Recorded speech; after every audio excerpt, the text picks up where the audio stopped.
नमस्कार दोस्तों, आप देख रहे हैं बिजनेस टुडे टीवी। मैं हूं साक्षी बत्रा। कल हमने देखा कि आरबीआई गवर्नर शक्तिकांत दास ने अनाउंसमेंट किया कि अब यूपीआई पेमेंट्स को अब क्रेडिट कार्ड से भी लिंक कर सकते हैं। शुरुआती फेज में ये रुपे क्रेडिट कार्ड्स के लिए इस्तेमाल होगा और जल्द ही एक्सपेक्ट कर सकते हैं कि बाकी क्रेडिट कार्ड्स को भी यूपीआई पेमेंट से लिंक किया जा सकता है। अब इस अनाउंसमेंट के मायने क्या है, इसका मतलब आपके लिए क्या है? अगर आप एक क्रेडिट कार्ड यूजर हैं या फिर आप यूपीआई पेमेंट्स का इस्तेमाल करते हैं तो किस तरीके से आपको ये बेनिफिट होगा, ये समझने के लिए मेरे साथ बहुत ही खास मेहमान जुड़ चुके हैं।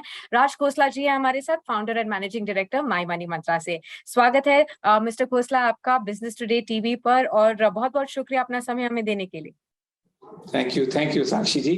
आपके साथ हमेशा अच्छा लगता है बात करने के लिए, और आपके व्यूज इतने वेल इन्फॉर्म्ड होते हैं कि उनके साथ बात करने में थोड़ा डर भी लगता है कि कहीं गलत बात ना निकल जाए, पर प्लीज बहुत शुक्रिया मिस्टर खोसला। सबसे पहले मैं आपसे समझना चाहूंगी, हमने ये हाल में जो अनाउंसमेंट सुनी है आरबीआई गवर्नर से, सबसे पहले इसे समझा कैसे जाए और इससे कस्टमर्स को जो कि क्रेडिट कार्ड यूजर्स हैं या जो यूपीआई पेमेंट्स करते हैं उनको क्या फायदा होने वाला है?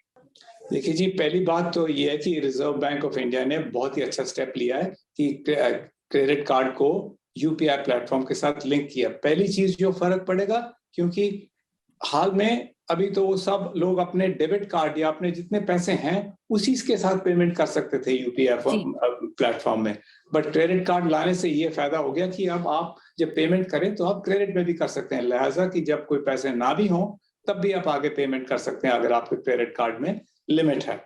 पर इसमें एक बात तो ये है कि सिर्फ जो क्रेडिट कार्ड्स इश्यू हुए हैं ना रुपे प्लेटफॉर्म के ऊपर, ना के वीजा या ना के मास्टर कार्ड के ऊपर, सिर्फ रुपे वाले क्रेडिट कार्ड्स इसके ऊपर चलेंगे इस पेमेंट प्लेटफॉर्म पे। तो उसका ख्याल रखना, बट आई एम श्योर कि बाकी आरबीआई मास्टर कार्ड और वीजा कार्ड को भी इस प्लेटफॉर्म पे इस्तेमाल करने के लिए जल्द से जल्द अपने रूल्स अनाउंस करें। बिल्कुल, आपने सही कहा। तो अगर हमें समझाना हो जो रुपे क्रेडिट कार्ड यूजर्स हैं, हालांकि बहुत ही कम मात्रा में पॉपुलेशन के हिसाब से देखा जाए तो रुपे क्रेडिट कार्ड यूजर्स हैं, लेकिन केवल उनके लिए ये फर्स्ट इनिशियल फेज में इस्तेमाल के लिए लाया जाएगा। तो उनको अगर समझना हो कि आखिर वो ऐसे कर कैसे सकते, ये कैसे वर्क करेगा पूरा सिस्टम, अब वो रुपे क्रेडिट कार्ड्स को कैसे लिंक कर सकते हैं यूपीआई से, इसका पूरा मैकेनिज्म समझाइए। ऐसा मैकेनिज्म तो वही है, कोई फर्क नहीं है। जैसे पहले वो अपना नॉर्मल यूज करते थे यूपीआई प्लेटफॉर्म, पहले डेबिट कार्ड के साथ यूज करते थे, अब क्रेडिट कार्ड के साथ यूज करेंगे, उसमें कोई फर्क नहीं है। सिस्टम तो वही है। सिर्फ एक ही उनके लिए फायदा ये हो गया है कि अगर पैसे ना भी हो तो जैसे पहले बात हो रही थी, वो अपने क्रेडिट में भी पैसे दे सकते हैं, ना पैसे ना होने के बजाय। बट सिस्टम वही है, उसमें कोई फर्क नहीं है जैसे अपने उन्होंने करना है। या बेसिकली कभी ये भी फर्क हो सकता है कि जब ये खर्चा करने जाए, पहले तो अपना कार्ड लेके जाते थे या कोई ऐसी अपना, चाहे प्लास्टिक हो चाहे दूसरा अपना वर्चुअल कार्ड हो, लेके जाना पड़ता था। बट अब क्योंकि अगर वो इस प्लेटफॉर्म पे इस्तेमाल कर रहे हैं तो वो शायद ना ले जाना पड़े। जो आप नियर एनएफसी पेमेंट्स कहते हैं, जो पॉस मशीन पे 5,000 से कम वाली जो पेमेंट होती है, जो आप सिर्फ पहले आपको सिर्फ वहां पे स्वाइप करना पड़ता है, डालना पड़ता है, आप सिर्फ लगा के आप पेमेंट कर सकते हैं, आपको कार्ड ले जाने की जरूरत नहीं है। जी एब्सोल्युटली, जैसे पुराना था।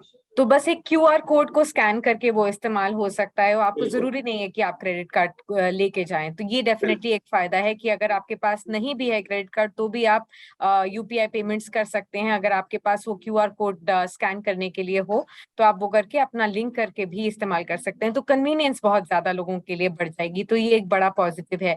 इसके अलावा मैं ये भी समझना चाह रही थी कि जो लोग अब क्रेडिट कार्ड यूज करते हैं, अब इस नए प्लेटफॉर्म पर आएंगे, उनके लिए क्या टर्म्स एंड कंडीशंस ऐसा उनको पता होनी चाहिए। और खास तौर पर जैसे हम अक्सर क्रेडिट स्कोर्स की बात करते हैं क्रेडिट कार्ड यूजर्स के लिए, अब यूपीआई ट्रांजैक्शंस जब वो करेंगे तो इसमें क्या कुछ बदलाव होगा या नहीं, ये भी वो जानना चाहेंगे जरूर।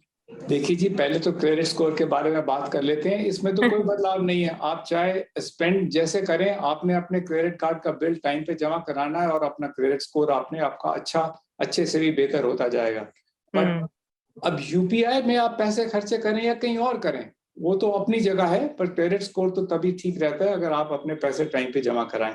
तो उसमें तो कोई फर्क नहीं है, क्योंकि अगर आपने यूपीआई पे खर्चा किया या कहीं और खर्चा किया, टाइम पे पैसे जमा कराए तो क्रेडिट स्कोर तो अच्छा ही रहेगा, नहीं कराएंगे तो क्रेडिट स्कोर खराब होगा। ये तो बिल्कुल। ये तो as far as credit score की बात है। बाकी आपने पूछा कि कोई टर्म्स, कोई खर्चा होगा इसके अंदर। फ्रैंकली ये तो अच्छा स्टेप है इन द सेंस कि जब आप इसे इस्तेमाल करते हैं तो जहां पे इस्तेमाल कर रहे हैं उसके लिए भी कोई खर्चा नहीं है और आपके लिए भी कोई खर्चा नहीं है जी। फिलहाल आज की डेट पे तो ये जीरो कॉस्ट ट्रांजैक्शन है, तो आपकी बाकी और टर्म्स एंड कंडीशंस क्या होंगी आगे जाके देखना पड़ेगा कि क्या अनाउंसमेंट्स आती हैं और अपने क्या कोई रूल्स बनाते हैं या रूल्स ऑफ ऑपरेशन बनाते हैं, वो आगे जाके पता लगेगा। बट आज की डेट में जीरो कॉस्ट कस्टमर के लिए और जीरो कॉस्ट मर्चेंट के लिए तो अच्छा ही चीज है। बिल्कुल। आखिर में यही समझना चाहेंगे जो ये स्टेप है क्रेडिट कार्ड यूजर्स के लिए कन्वीनियंस पैदा करेगा, यूपीआई सिस्टम के लिए भी अच्छा है, ज़्यादा से ज़्यादा लोग अब इसको इस्तेमाल कर पाएँगे। पूरा जो डिजिटल पेमेंट इकोसिस्टम है, उस पे क्या असर पड़ेगा इस स्टेप से? देखिए जी, डिजिटल पेमेंट सिस्टम के ऊपर तो बहुत ही अच्छा फर्क पड़ेगा क्योंकि यूपीआई सबसे बड़ा चैनल है जिसके थ्रू पेमेंट्स होती हैं। अब आप देखिए पिछले महीने मई में ही 594 करोड़ ट्रांजैक्शंस हुई सिर्फ एक महीने में और 10-10.5 लाख करोड़ रुपया प्रोसेस हुआ यूपीआई चैनल के थ्रू।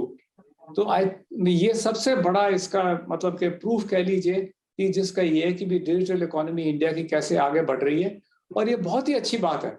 ना कि लोग कैश अपने जेब में लेके जाएं, कैश में सेटलमेंट करें। ये देखिए सब कुछ रिकॉर्ड पे आ जाता है और कितनी ज्यादा वॉल्यूम है और ये वॉल्यूम बढ़ती ही रहेगी और इसमें गवर्नमेंट का भी फायदा है और फ्रैंकली कस्टमर्स का भी फायदा है और जो लोग ट्रांजैक्ट कर रहे हैं जैसे दुकानदार हैं या मर्चेंट्स हैं जहाँ पे भी खर्चा हो रहा है उनका भी फायदा है। टाइम पे पैसे आ रहे हैं, टाइम पे पैसे जा रहे हैं, कोई बीच का आदमी नहीं है। बिल्कुल, तो विन विन सिचुएशन कह सकते हैं इस आरबीआई के नए कदम को, जिससे क्रेडिट कार्ड यूजर्स के लिए भी अपॉर्चुनिटी होगी कि वो अपने यूपीआई पेमेंट्स को क्रेडिट कार्ड से लिंक कर सकें। अब जरूरी नहीं है कि आपको क्रेडिट कार्ड लेकर ही हर जगह घूमना होगा। जैसे ही ये लागू हो जाएगा रुपे क्रेडिट कार्ड से और बाकी क्रेडिट कार्ड्स में, तो ज्यादा से ज्यादा लोग इसे इस्तेमाल कर पाएंगे। बहुत बहुत शुक्रिया मिस्टर कोल साहब हमारे साथ जुड़ने के लिए और खासतौर पर हमारे सभी दर्शकों को समझाने के लिए कि आखिरकार आरबीआई के इस नए अनाउंसमेंट से क्या फायदा हो सकता है और किस तरीके के बेनिफिट्स अब कस्टमर्स उठा सकते हैं। Thank you. वीडियो पसंद आया तो हमें लाइक, कमेंट, शेयर और सब्सक्राइब जरूर करें।